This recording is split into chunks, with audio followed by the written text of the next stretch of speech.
Welcome back. Breast Cancer Awareness Month isn't until October, but a Louisiana man says that doesn't matter. This is awareness on steroids. I can promise you that because I'm not stopping.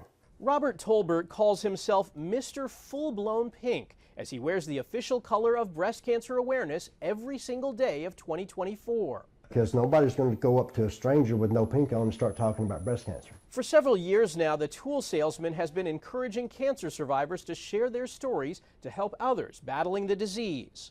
It was very emotional, and it was almost like the moment I started healing. If I can get them for 2 minutes, I said, I'll get them smiling, I'll get them thinking, but it's all going to be about pink.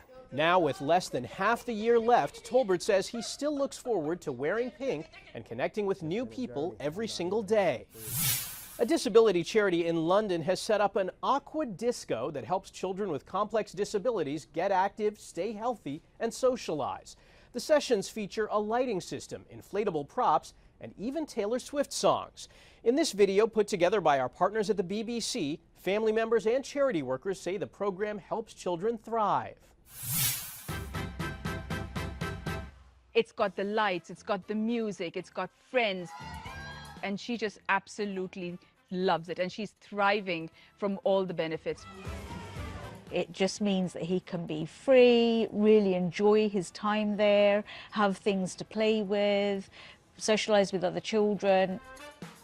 Ariana has a condition called global development delay, and this affects her movement and her ability to navigate in spaces. So movement in water is fantastic, and this sensory swimming is exactly what Ariana needs in order to be able to learn to balance herself. Since we've been attending on a regular basis, it's provided him with a very safe space to become very confident in water. Imagine you're splashing in the water. Again, show me how you... Because of the fact that many children with additional needs, their muscles don't perform as well as able-bodied children. They need all that exercise, and the water supports them to be able to do that. We're going to stretch our arms out, wave them about. The session's set up for individuals with complex disabilities between the age of 4 and 16 years old. There's sensory lights in the pool, there's lots of equipment, things like inflatable guitars and microphones. She's getting twice, maybe thrice as much activity, and her muscle tones has improved tremendously since she started swimming. She's so much more confident when walking. She's able to move herself, and she's just going from strength to strength because of this program. So it's been wonderful for us. A young Pennsylvania woman is in a desperate fight for her life. 9 years after having a double lung transplant, she now needs another one. As Stephanie Stahl reports, the family is remaining hopeful in this difficult time. Follow the tubing to 22-year-old Jen Dunley, who's in the fight for her life, hooked up to tubing for oxygen and nutrition. I am waiting for another double lung transplant. She has cystic fibrosis, a lung disease, and had the first transplant when she was 13. Oh, I just remember how much pain I was in.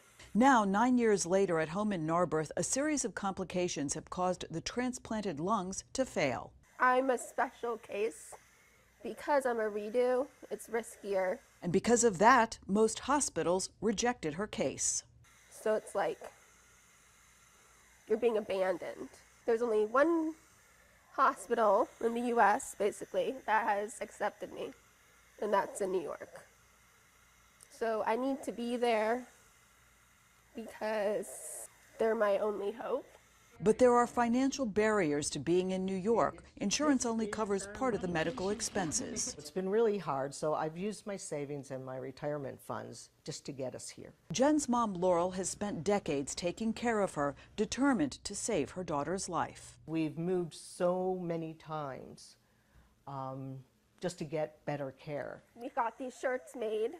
This is my logo. Now they're raising money with help from the Children's Organ Transplant Association, #Jen'sLungs. It feels like every week I get worse. The waiting is excruciating. Now it's all about managing Jen's fragile condition with a lot of medications. Yeah, and it's hard. It's getting harder for her to swallow and breathe at the same time. But this mother-daughter duo is keeping hope alive that somehow they'll get to New York and find the right match. Stephanie Stahl, CBS News.